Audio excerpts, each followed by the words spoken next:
अगर आपकी website Google core update से हिट हुई है तो आज मैं आपको बताऊंगा कि आप अपनी वेबसाइट का ट्रैफिक कैसे रिकवर कर सकते हैं। मैं अपनी 2 वेबसाइट का लाइव एग्जांपल दिखाऊंगा और आपको बताऊंगा कि कैसे मैंने रिकवर किया। सबसे पहले तो आप हिंदी भाग को देख लीजिए। इसका मैं सर्च कंसोल का डेटा मैं रेगुलर दिखाता रहता हूँ और इसमें क्या हुआ था मैं दिखाया था एक बार। यहाँ पर जब अपडेट आया था तो यहाँ पर ट्रैफिक डाउन हो गया था, आप देख सकते हैं। ठीक है, बिल्कुल कम हो गया था 74-86, जो कि देखेंगे पहले ट्रैफिक कितना आया था 3000 के ऊपर। फिर मैंने इसको रिकवर करके 2000-3000 ट्रैफिक किया। अब मैं आपको दूसरी वेबसाइट का एग्जांपल दिखाता हूँ। इसका मैं नाम तो शो नहीं करूँगा इस वेबसाइट का, क्योंकि इंग्लिश वेबसाइट और यूएसए में रैंक करती है। बट मैं आपको इसका एग्जांपल दिखा रहा हूँ कि सबसे पहले यहाँ देखिए कि 700 कुछ ट्रैफिक आ रहा था, फिर अचानक से 73 और 30 बल्कि देख सकते हैं 8-10 ऐसे ट्रैफिक आ गया था। बहुत नीचे बहुत टाइम तक इसमें रहा था। हिंदी विभाग का तो बहुत जल्दी रिकवर हो गया था, बट इसमें बहुत दिक्कत हुई थी। फिर अब देख सकते हैं कि इसमें वापस से ट्रैफिक आ रहा है। ठीक है, और धीरे धीरे मैं इसको ग्रो कर रहा हूँ और अभी देख सकते हैं 200 कुछ ट्रैफिक है और अभी बिल्कुल ख़त्म हो गया था, और उससे पहले कितना अच्छा ट्रैफिक था। ठीक है, तो मैं दोनों वेबसाइट का एग्जांपल मैंने दिखाया। अब मैं आपको बताऊंगा कि मैंने रिकवर कैसे किया। एक एक पॉइंट बताने वाला हूँ और ये मैं क्यों कर रहा हूँ, ये वीडियो क्यों बना रहा हूँ, यही बता देता हूँ। क्योंकि यहाँ पर जब मैंने अपने टेलीग्राम पे पूछा लोगों से, तो लोगों ने जो है वोट किया यस में कि हाँ आप बनाइए। ठीक है, और वैसे भी मुझे बहुत डीएम्स आ रहे थे जिसमें लोग पूछ रहे हैं कि मेरी वेबसाइट हिट हो गई है तो मैं कैसे रिकवर करूँ, तो इसलिए मैं वीडियो बना रहा हूँ। ठीक है, तो आप भी टेलीग्राम चैनल से जुड़ सकते हैं और यहाँ पे मैं जो भी क्वेश्चन पूछता हूँ अगर आप उसका सही रिस्पॉन्स करते हैं तो मैं उसके हिसाब से वीडियो बनाता हूँ। आप ही के लिए है ये, तो ज्वाइन ज़रूर कर लीजिएगा। ठीक है, तो इस चीज़ का मैंने अपने वेबसाइट के ऊपर जो एनके टैग गाइड है इसके ऊपर एक पोस्ट बना रखा है। ठीक है, हालांकि अभी ये पब्लिश नहीं हुआ है, ये अभी ड्राफ्ट में है, बट मैं आपको यहाँ पे सारे पॉइंट्स मैंने लिस्ट कर रखे हैं एक एक चीज़, ताकि मैं भूल ना जाऊँ और आप भी पढ़ते रहेंगे देखते रहेंगे, जिससे आपको भी समझ में आएगा कि पोस्ट लिखते कैसे हैं और एक एक चीज़ मैं बताऊँगा कि कैसे मैंने रिकवर किया। ठीक है, तो सबसे पहला पॉइंट मैंने क्या किया कि गूगल एड्स और एफिलिएट लिंक दोनों हटा दिए। हालांकि हिंदी विभाग पे कोई एफिलिएट लिंक नहीं था, सिर्फ गूगल एड्स था। और लोगों ने कमेंट भी किया, अब आप जाके चेक कर सकते हैं मेरे यूट्यूब चैनल पे कि आपने एड्स क्यों हटा दिए। तो एड्स मैंने इसलिए हटाए थे क्योंकि मुझे इसका ट्रैफिक रिकवर करना था, तो मैंने 1 महीने के लिए इसका एड्स हटा दिया था। हालांकि ट्रैफिक तो कुछ 10-15 दिन में रिकवर हो गया था, बट फिर भी मैंने एड्स हटा कर ही रखा था। ठीक है, और उससे हुआ ये कि साइट की स्पीड बढ़ गई, और दूसरी बात ये है कि जो यूज़र्स को प्रॉब्लम होती है एड्स की वजह से वो हुई नहीं, ज़्यादा समय तक टिके रहे और बार बार वापस आए। इसमें रिकॉल वैल्यू ज़्यादा होती है। अगर आप ब्लॉग बना रहे हैं और ब्लॉग में अगर कोई दोबारा आपकी वेबसाइट पर नहीं आता है तो आपकी ब्रांडिंग घटती है, और अगर कोई आपकी वेबसाइट पे आया है और नेक्स्ट डे या फिर बार बार कभी आता है आपकी वेबसाइट पे, तो उससे आपकी वैल्यू बढ़ती है। ठीक है, तो वो चीज़ होना बहुत इंपॉर्टेंट है। वो तभी होगी जब आप एक्सपीरियंस अच्छा देंगे। तो गूगल एड्स मैंने इसलिए हटा दिया था, और जो इंग्लिश वाली वेबसाइट है उस पर एफिलिएट लिंक्स हटा दिए थे मैंने। ठीक है, हालांकि इसमें अगर ये पॉइंट मैंने लिख रखा है कि क्या इसको कोई दूसरा तरीका है इसको हैंडल करने का, तो हाँ है। उसमें आप क्या कर सकते हैं कि डिस्क्लेमर लगा सकते हैं। एफिलिएट डिस्क्लेमर लगा दीजिए, उससे आपका आसान हो जाता है। बट मेरे को जल्दबाजी में करना था तो जल्दबाजी मैंने सब हटा दिया था, डिस्क्लेमर बाद में लगाया। हालांकि अभी मैं दोनों यूज़ कर रहा हूँ, कोई दिक्कत नहीं है। गूगल एड्स भी लगा दिया है, एफिलिएट लिंक भी लगा दिया है, कोई दिक्कत नहीं है। लेकिन उस समय आपको हटाना पड़ता है, मुझे जहाँ तक लगता है, ताकि एक्सपीरियंस बढ़ जाए और कुछ ना कुछ यूनिक हो आपकी वेबसाइट पे। अचानक से अथॉरिटी बढ़ेगी या अचानक से स्पीड बढ़ेगी तो उसको लगेगा कि हाँ कुछ अलग हुआ है, तो हो सकता है कि आपको प्रायोरिटी दे, तो कुछ तो अलग करना पड़ेगा। तो इसलिए मैंने ये किया था। तो दूसरा पॉइंट है कि डिस्क्लेमर और जो अबाउट अस ये सब पेजेस होता है वो आपको यूनिक बनाना इंपॉर्टेंट है। गूगल में जाकर अगर आप टाइप करेंगे प्राइवेसी पॉलिसी जनरेटर, जैसे कि यूट्यूब पर बताया जाता है कि आप प्राइवेसी पॉलिसी जनरेट कर लो और ये सब कर लो, तो मुझे लगता है कि वो सही नहीं है। आपको अपना खुद का प्राइवेसी पॉलिसी बनाना पड़ेगा। हालांकि आप पॉइंट्स कॉपी कर सकते हैं, पॉइंट्स तो वही रहेंगे कि आप लोगों के जो कमेंट्स हैं उसका क्या कर रहे हो, आप जो लोगों का जो लॉगिन, जैसे अगर आपके उसमें है तो आप लॉगिन डिटेल्स का क्या करते हो या फिर कुकीज़ का क्या करते हो। तो इस तरीके से आपको बताना पड़ता है आप कौन से एड्स का इस्तेमाल करें। जैसे इजोइक का इस्तेमाल करें तो आपको इजोइक लिखना पड़ेगा, लेकिन अगर कोई गूगल एडसेंस इस्तेमाल कर रहा है तो गूगल एडसेंस के बारे में लिखेगा। अब बात यह है कि थर्ड पार्टी में बहुत कुछ आता है, आपको हर एक चीज़ उसमें फरिहा के लिखनी पड़ती है। अफिलिएट लिंक लगा रहे हैं तो आपको ये भी बताना पड़ेगा कौन कौन से अफिलिएट का आप इस्तेमाल कर रहे हैं, ताकि जो है आसानी हो। तो इस तरीके से आप यूनिक बना सकते हैं, ठीक है। और अबाउट अस और कॉन्टैक्ट अस पेजेस को यूनिक बनाना बहुत इंपॉर्टेंट है। इसमें क्या होता है कि जो कॉन्टैक्ट अस होता है उसमें सिर्फ आप कॉन्टैक्ट का जो फॉर्म होता है वो लगा के देते हैं, पर उससे कुछ नहीं होने वाला।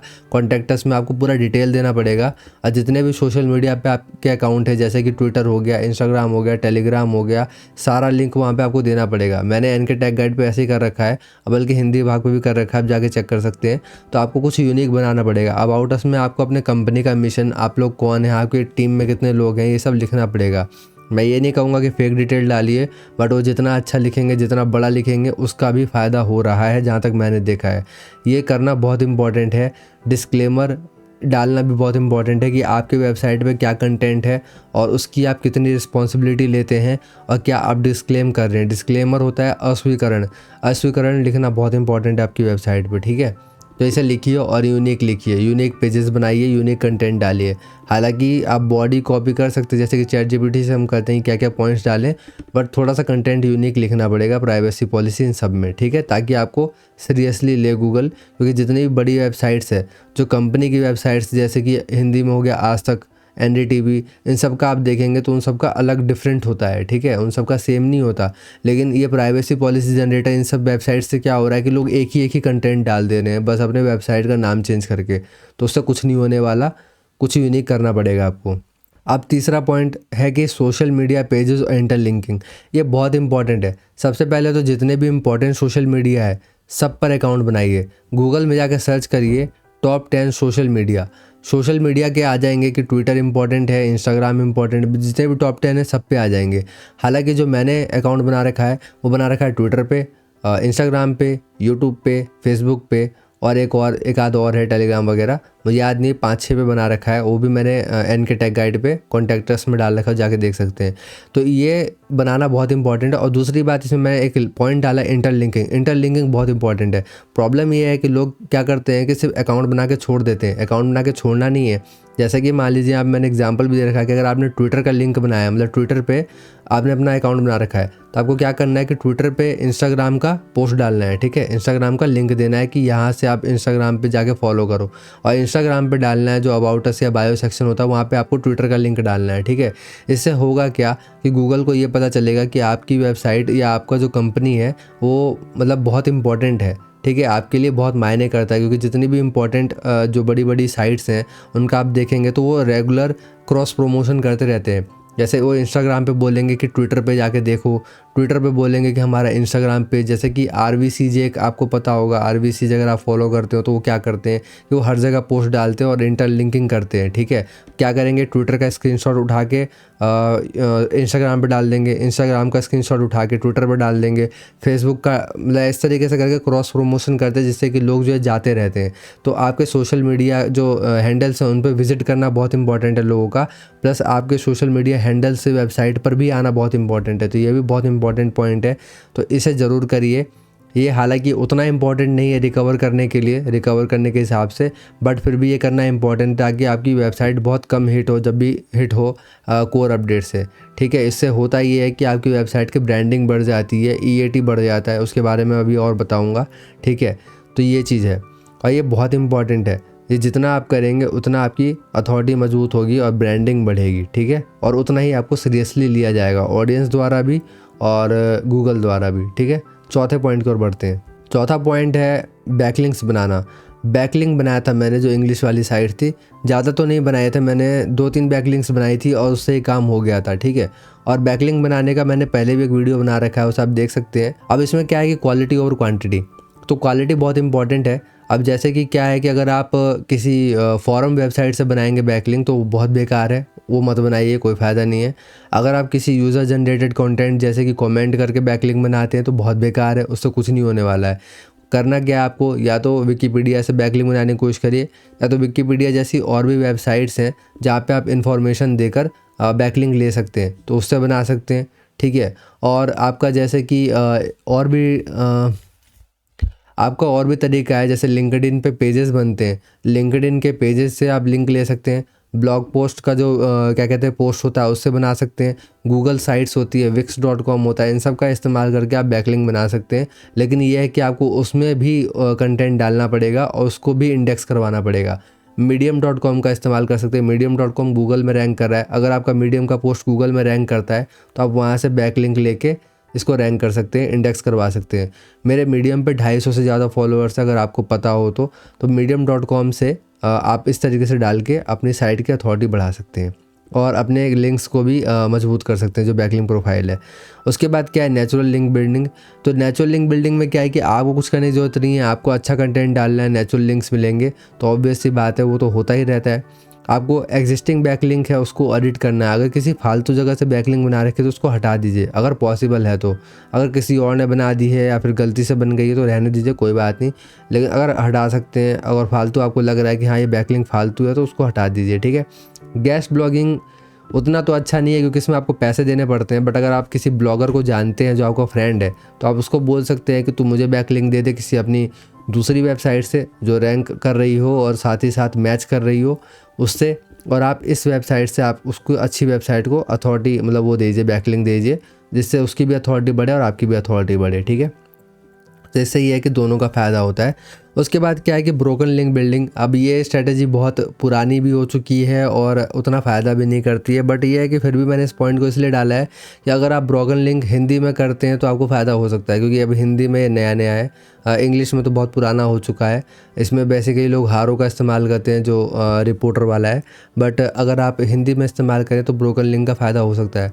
इसमें होता ये है कि आपको RF या SEMrush का इस्तेमाल करके पता करना होगा कि उसकी वेबसाइट पे कौन सी ऐसी पोस्ट है जिसके ऊपर उसने जो बैकलिंक किसी और दूसरी साइट को दे रखी है वो ब्रोकन है, मतलब कि अब वो एग्जिस्ट नहीं करती। तो आपको क्या करना होगा कि अपनी वेबसाइट उसको प्रपोज करनी पड़ेगी, उसको ईमेल भेज के कि भाई ऐसा कर कि उसको हटा दे और मेरी लिंक जो है वहाँ पे लगा दे। इससे होता ये है कि आपको लिंक मिल जाएगा और आपका एक अच्छा क्वालिटी बैकलिंक बन जाएगा, ठीक है। तो इस तरीके से बैकलिंक्स बना सकते हैं। इसके ऊपर मैं एक डिटेल कोर्स लेकर आऊँगा बैकलिंक के ऊपर, तो आपको चिंता करने की ज़रूरत नहीं है। हालांकि एक वीडियो मैंने बना रखी है तो वो भी आप जाकर देख सकते हैं। 5वां पॉइंट जो मैंने किया था वो वेबसाइट स्पीड बढ़ाई थी। अब पहले मैं प्लगइन का इस्तेमाल नहीं करता था, बट मैंने एक प्लगइन का इस्तेमाल किया WP ऑप्टिमाइज, और साथ ही साथ एक और था जो WP कैश प्लगइन है जिसके ऊपर चीता की फ़ोटो बनी हुई है, ठीक है। तो उसका इस्तेमाल किया तो उससे बहुत फ़ायदा होता है। इसमें आपको क्या है कि सारी की सारी चीज़ें हो जाती हैं, देख सकते हैं यहाँ पे आपको इमेजेस ऑप्टिमाइज़ करने पड़ते हैं, ब्राउज़र कैश, मिनीफाई, जितना भी CSS और HTTP ये सब होता है आपको मिनीफाई करना पड़ता है, gzip compression, server response time आपको सही करना पड़ता है, रीडायरेक्ट्स अगर हैं तो उसको सही करने हैं आपको, ब्राउज़र साइड कैशिंग करनी पड़ती है, और अबव द फोल्ड कंटेंट। इसका मतलब कि आपको जैसे कि आपकी वेबसाइट खुलती है तो आपको खुलते ही कंटेंट दिखना चाहिए बजाय अनाप शनाप चीज़ों के या एडवर्टाइजमेंट के। तो अगर आपका अबव द फोल्ड एडवर्टाइजमेंट है तो उसको हटा के कंटेंट डालिए बजाय एडवर्टाइजमेंट के। आप जितनी भी बड़ी वेबसाइट्स पे जाएंगे जैसे कि HubSpot हो गई, medium.com हो गई, कोई भी वेबसाइट ले लीजिए, backlinko.com, नील पटेल की वेबसाइट है, उन पर चले आएंगे, आपको अब द फोल्ड कुछ भी एडवर्टाइजमेंट या कुछ भी प्रमोशन देखने को नहीं मिलेगा, आपको सिर्फ और सिर्फ कंटेंट देखने को मिलेगा। तो इसलिए वो करना बहुत इंपॉर्टेंट है, और साथ ही साथ अपने ये जो चीज़ें हैं इनको करना बहुत इंपॉर्टेंट है। तो इसके लिए WP फास्टेस्ट प्लगइन का इस्तेमाल कर सकते हैं, नहीं तो होस्टिंगर का एक प्लगइन आता है उसका भी इस्तेमाल कर सकते हैं। अगर आप होस्टिंग यूज़ करते हैं तो मैं अपने हिंदी भाग पे होस्टिंगर यूज़ करता हूँ और उसी प्लगइन का इस्तेमाल करता हूँ। तो कोई प्रमोशन नहीं कर रहा, आपको मर्ज़ी हो तो लीजिए, नहीं तो कोई बात नहीं। लेकिन हाँ, अगर आप लिंक से लेते हैं, मेरे एफिलिएट लिंक से लेते हैं, ये मेरी वेबसाइट में मिल जाएगी, ठीक है, ऑफ़र वाले सेक्शन में। तो ये मेरी वेबसाइट पे बेस्ट ऑफ़र वाला सेक्शन है, आप देख सकते हैं, यहाँ पे इस तरीके से आ सकते हैं। तो अगर आप यहाँ पे जैसे मैंने लिस्ट कर रखा है होस्टिंगर, क्लाउडवेज, फास्ट कमेंट, ऐसा नहीं है कि मैं सिर्फ एक का प्रमोशन कर रहा हूँ ऐसा कुछ, बस मैं इसलिए कर रहा हूँ कि आपके पैसे ना लगे, और होस्टिंग तो सबकी ज़रूरत होती है। तो अगर आप होस्टिंग परचेज़ करते हैं और मेरे लिंक के माध्यम से करते हैं जिसमें आपको डिस्काउंट भी मिलेगा, तो अगर आप ये चीज़ करते हैं तो आपको बहुत सारे बेनिफिट हो सकते हैं। जैसे कि मैं प्रीमियम टेलीग्राम चैनल पर आपको ज्वाइन करवाऊँगा और उसमें आपको बहुत सारी इन्फॉर्मेशन मैं देता रहता हूँ, सीक्रेट ट्रिक्स और ये सब देता रहता हूँ, लेटेस्ट इन्फॉर्मेशन जो भी आती है सबसे पहले मैं वहाँ पर देता हूँ। और दूसरी बात, वहाँ पर और भी चीज़ें हैं जैसे कि प्रीमियम थीम्स और प्लगइन, जैसे GB प्रीमियम मैं इस्तेमाल करता हूँ तो उसके प्रीमियम वहाँ पे मौजूद है, जो प्रीमियम थीम और प्लगइन है, ठीक है। ये सब चीज़ मौजूद होने के साथ में आपको पर्सनल एक्सेस भी देता हूँ, जिसमें कि आपको पर्सनल में कोई भी क्वेरी या प्रॉब्लम आपकी सॉल्व करूँगा, ठीक है, ट्राई करूँगा सॉल्व करने की, आपको बताऊँगा कि आप ऐसे कर सकते हो, वैसे कर सकते हो। तो ये चीज़ है, और प्लस एक पर्सनल कम्युनिटी बना रहा हूँ ब्लॉगर्स लोगों की, तो उसमें भी ज्वाइन कर सकते हैं। तो अगर आप ये सब करना चाहते हैं तो आप किसी भी मतलब लिंक से ज्वाइन कर सकते हैं, जैसे होस्टिंगर, क्लाउड, कोई भी खरीदना चाहते हैं खरीद सकते हैं। बस मेरे को इनवॉइस भेज दीजिएगा इंस्टाग्राम पे, ठीक है। या ईमेल पे, तो मैं आपको ज्वाइन करवा दूंगा, बाकी चीज़ें भी उपलब्ध करवा दूंगा। तो ये 5वां पॉइंट हो गया। तो इस तरीके से वेबसाइट स्पीड आप इंक्रीज़ कर सकते हैं। इसमें अच्छी होस्टिंग यूज़ करना बहुत इंपॉर्टेंट है, इसलिए मैंने आपको बताया, ठीक है। अब मैं आपको छठे पॉइंट पे लेकर चलता हूँ, और ये भी देख लीजिएगा, ये सब भी बहुत इंपॉर्टेंट है, और ये आपको मिल जाएगा इस पोस्ट में। तो जब ये वीडियो ख़त्म होगी तो आप ये पोस्ट जाके पढ़ सकते हैं।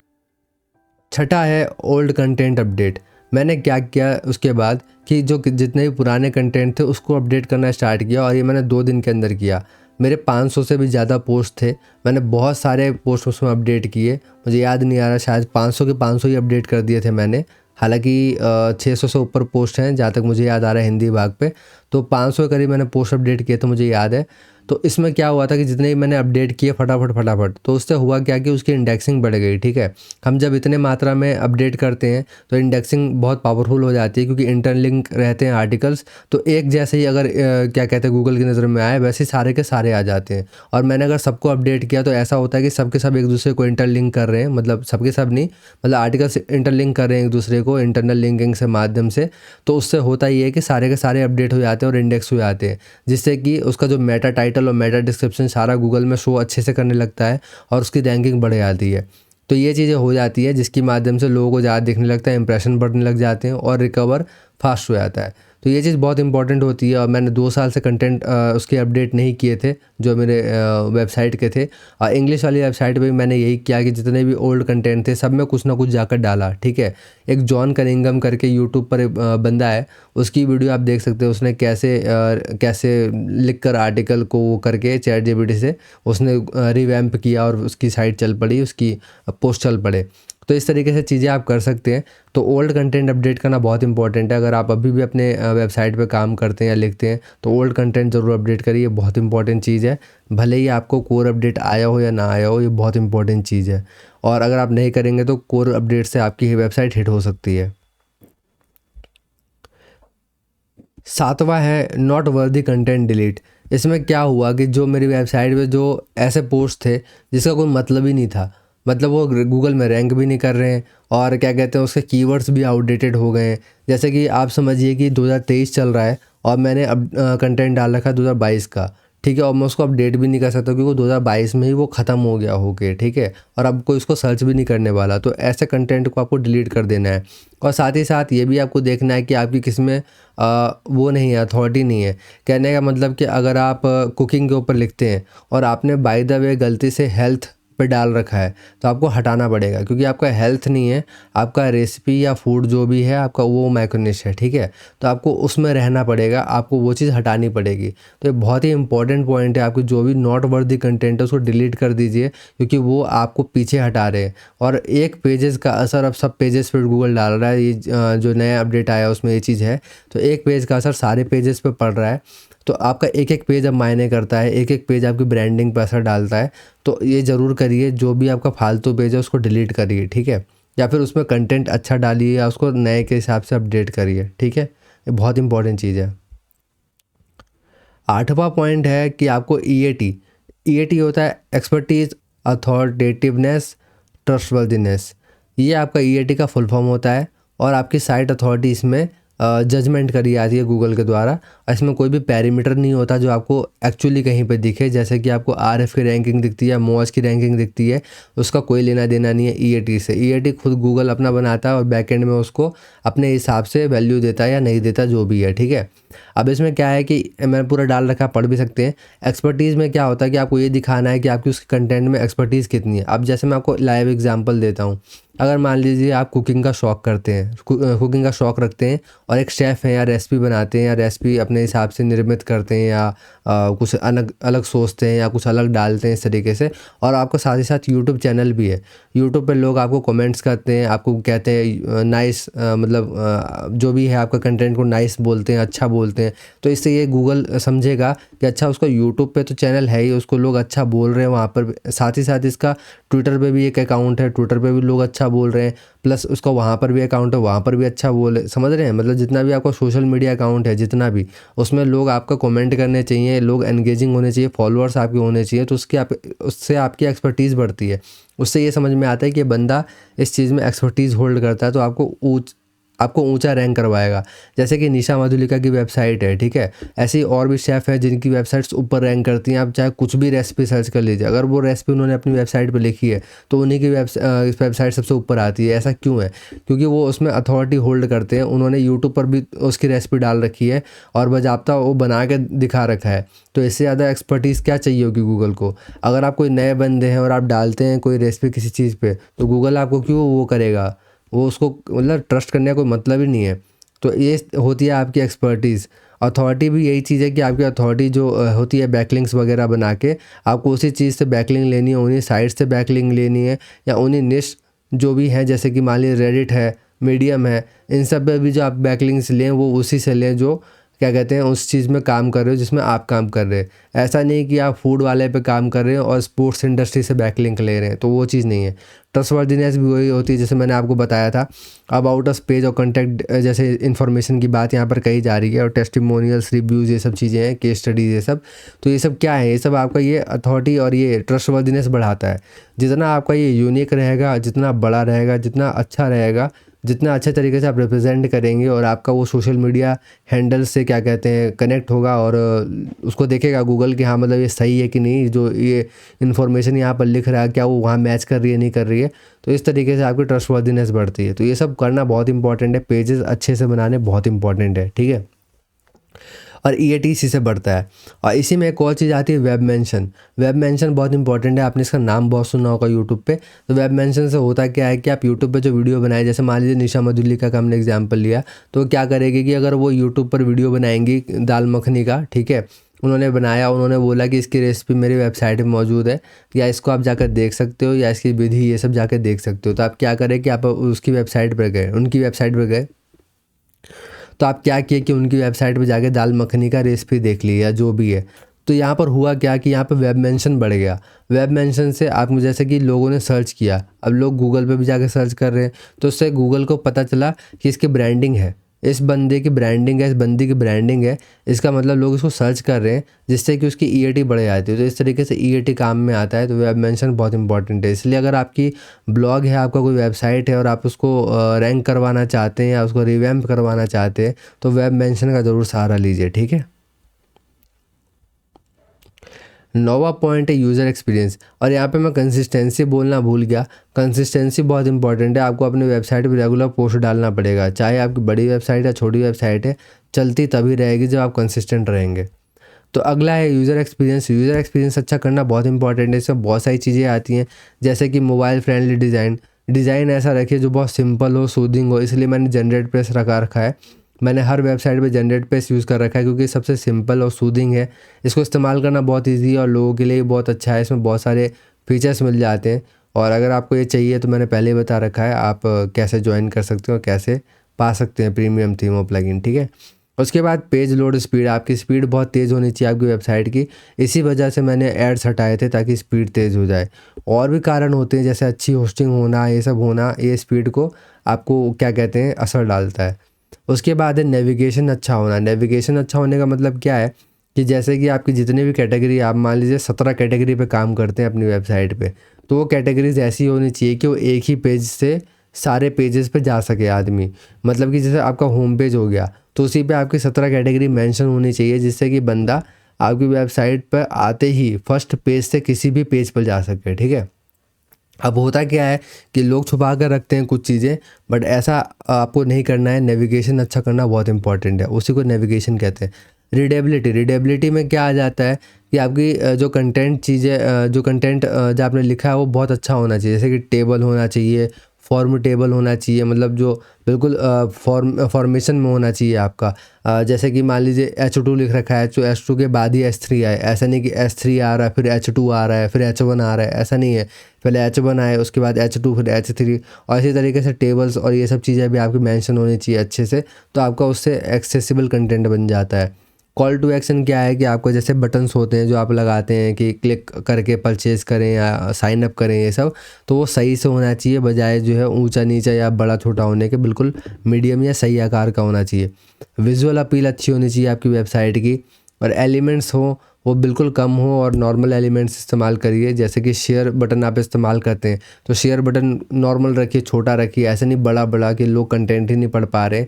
आप मतलब कंटेंट पढ़ रहे हैं और उस पर ट्विटर का इतना बड़ा बड़ा बटन आ रहा है, तो वो चीज़ नहीं होनी चाहिए।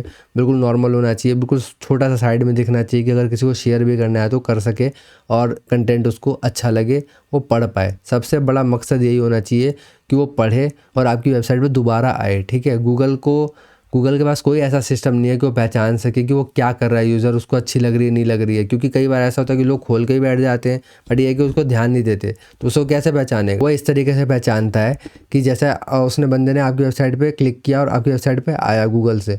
अब वो ये देखेगा कि उसने कितना टाइम आपकी वेबसाइट पे इस्तेमाल किया, मतलब कितना कंटेंट उसने ब्राउज़ किया, क्या किया। उसके बाद वो ये देखेगा क्या वो दोबारा आया, जैसे नेक्स्ट डे हो गया या महीने के अंदर क्या दोबारा आया आपकी वेबसाइट पे। अगर दोबारा आता है तो वो पॉजिटिव सिग्नल होता है। तो आप ऐसा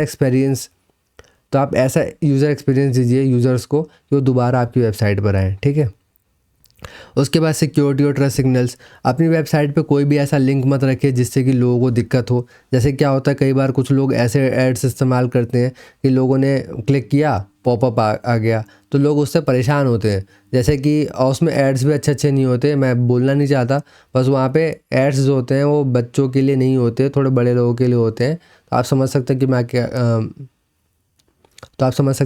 कह रहा हूँ। तो उस तरीके के एड्स का इस्तेमाल मत करिए, उस तरीके के पॉपअप्स का इस्तेमाल मत करिए। कहीं भी बंदा क्लिक कर रहा है तो पॉपअप हो जा रही है, या कहीं लिंक पे बंदा क्लिक कर रहा है कहीं आउटसाइड जाने के लिए। मान लीजिए आपने लिंक डाल रखा है यूट्यूब पे वीडियो देखो, आपने क्लिक किया, वो कहीं और ही पहुँचा रहा है, तो ऐसा नहीं होना चाहिए। ट्रस्ट सिग्नल मेंटेन रखिए, जो आपने बोला है वही दिखाइए, वही करिए। और सिक्योरिटी कहने का मतलब ये है कि बंदे का डेटा सिक्योर रहना चाहिए। कुछ भी ऐसा मत करिए कि बंदे का डेटा लीक हो जाए या फिर कुछ उसको सिक्योरिटी प्रॉब्लम हो, तो ऐसा नहीं होना चाहिए। जो रियलिटी है वही दिखाइए और बंदे को सिक्योर एक्सपीरियंस दीजिए। ठीक है, बहुत इंपॉर्टेंट है। उसके बाद जो फॉर्म्स और इंटरेक्शन जैसे न्यूज़लेटर्स ये सब होता है, उसको सही से रखिए, अच्छा रखिए, बढ़िया। और उसमें क्या होता है, कंसिस्टेंसी अक्रॉस डिवाइसेस। उसके बाद क्या है कि अपने जो डिवाइसेस, जैसे कि आपका लेआउट या डिज़ाइन है, उसको जितने भी डिवाइस जैसे कि टैबलेट, मोबाइल या कोई भी हो गया, वो सब में एक जैसा दिखना चाहिए बजाय अलग अलग दिखने के। ठीक है, ताकि आपकी ब्रांडिंग मजबूत रहे और ऐसा ना हो कि आप किसी को अलग एक्सपीरियंस दे रहे हैं, किसी और को अलग एक्सपीरियंस दे रहे हैं। सबको एक समान एक्सपीरियंस दीजिए और हर जगह एक ही चीज़ रखिए, एक ही कंटेंट रखिए। ठीक है, तो इस तरीके से होता है। तो ये सारे पॉइंट्स मैंने आपको मेंशन कर दिए, सारे इंपॉर्टेंट है अगर आपको अपना वेबसाइट रिकवर करना है तो। ये सारी चीज़ें अब गूगल ध्यान में दे रहा है और इन सब चीज़ों पे गूगल अब बहुत ज़्यादा निगरानी रख रहा है और इसी के हिसाब से अब एक्टिंग कर रहा है।